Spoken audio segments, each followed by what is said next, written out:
Palavras diárias de Deus. Todos do meu povo que servem diante de mim devem se lembrar do passado. Seu amor por mim estava contaminado pela impureza? Sua lealdade a mim foi pura e sincera? O conhecimento que vocês tinham de mim era verdadeiro? Quanto lugar eu ocupei nos corações de vocês? Eu os preenchi em sua totalidade? Quanta coisa minhas palavras realizaram em vocês! Não me considerem um tolo. Essas coisas estão perfeitamente claras para mim. Hoje, quando a voz da minha salvação foi proferida, houve algum aumento no seu amor por mim? Alguma parte de sua lealdade por mim se tornou pura? O conhecimento que vocês têm de mim se aprofundou? O louvor do passado lançou um fundamento sólido para o seu conhecimento hoje? Quanto do seu interior é ocupado pelo meu espírito?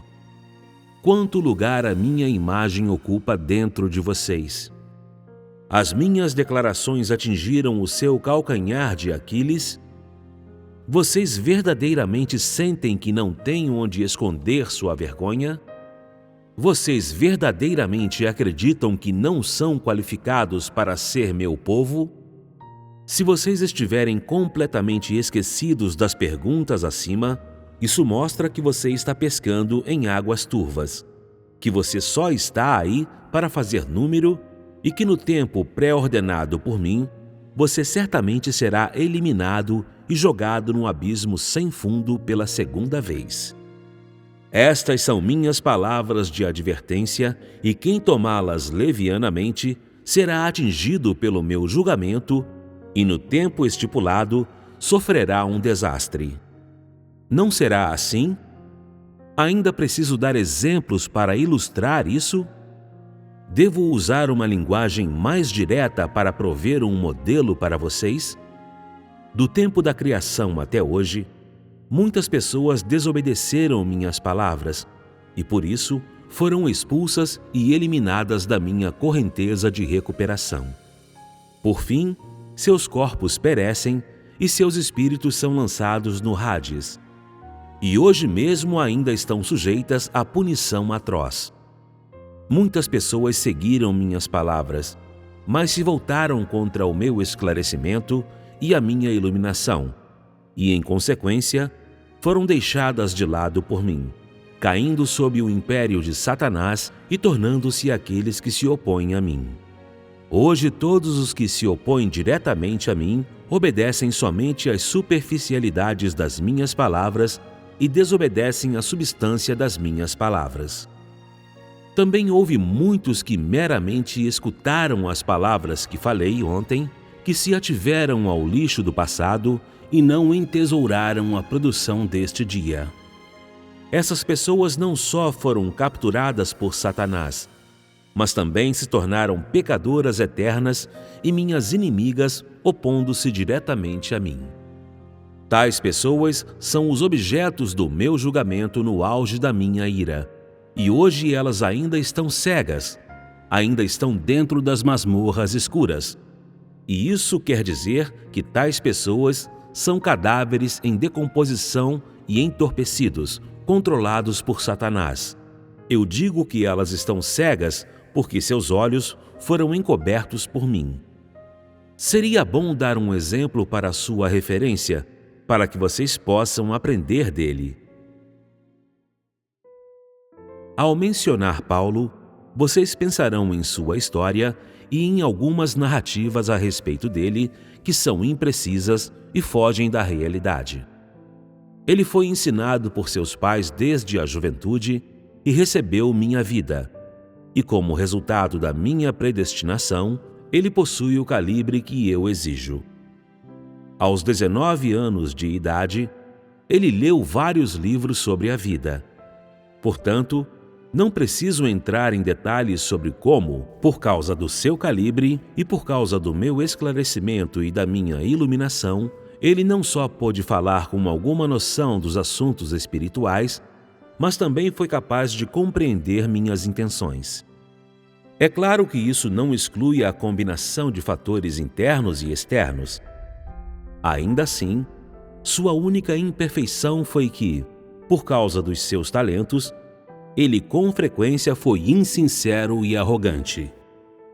Em consequência disso, devido à sua desobediência, parte da qual representou diretamente o arcanjo, quando eu me tornei carne pela primeira vez, ele não mediu esforços para me desafiar. Ele foi um daqueles que não conhecem minhas palavras e meu lugar no seu coração já havia desaparecido.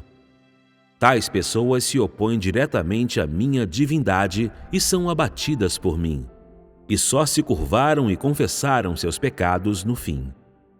Daí que, depois que eu utilizei seus pontos fortes, e isso quer dizer, depois que ele trabalhou para mim por um período de tempo, ele voltou a adotar suas antigas maneiras. E embora não tenha desobedecido às minhas palavras diretamente, ele desobedeceu à minha condução e ao meu esclarecimento interiores. E por isso, tudo o que havia feito no passado foi fútil. Em outras palavras, a coroa da glória de que ele falou se converteu em palavras vazias, um produto da sua imaginação.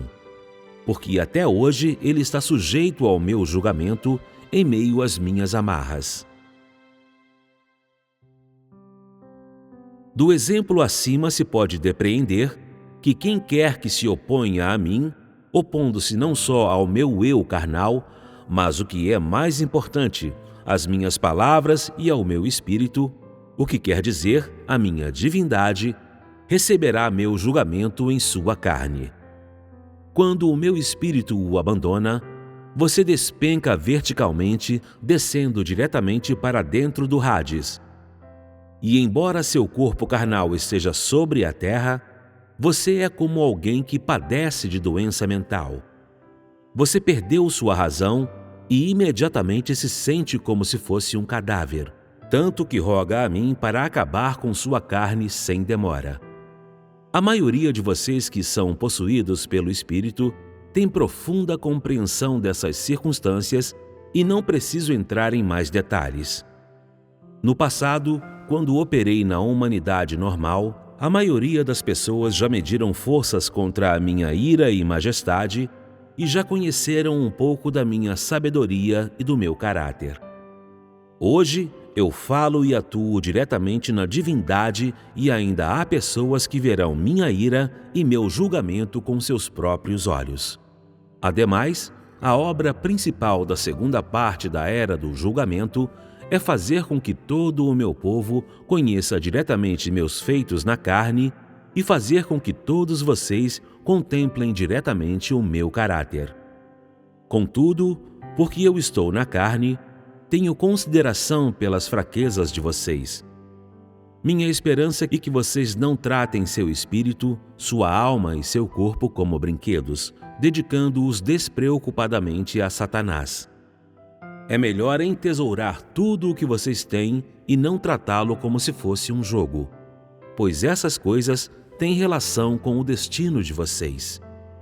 Vocês realmente são capazes de entender o verdadeiro sentido das minhas palavras?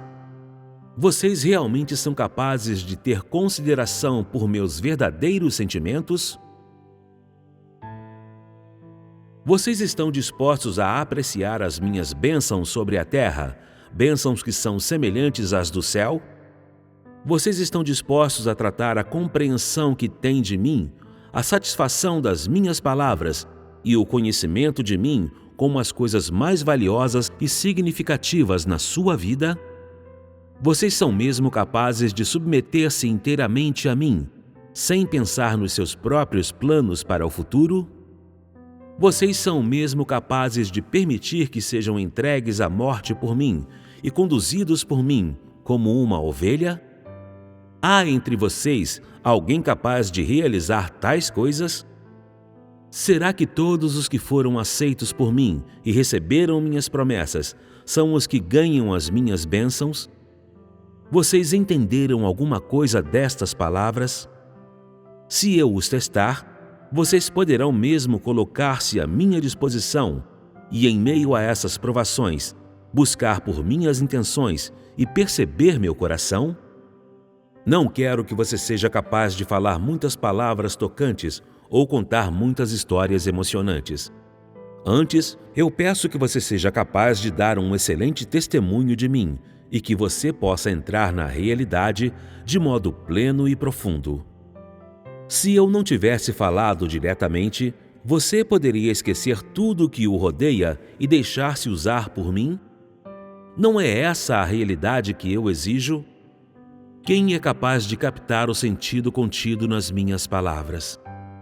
Contudo, eu peço que vocês não se sobrecarreguem mais com inquietações, que sejam proativos na sua entrada e captem a substância das minhas palavras.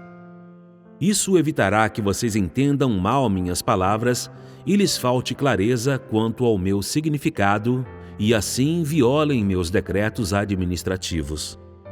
Espero que captem minhas intenções com vocês em minhas palavras. Não pensem mais em seus próprios planos para o futuro e ajam como vocês resolveram diante de mim. Isto é, que tudo deve estar à disposição de Deus. Todos os que estão dentro da minha casa devem fazer tudo o que lhes for possível. Você deve dar o melhor de si para a última etapa da minha obra na terra. Você está mesmo disposto a colocar essas coisas em prática?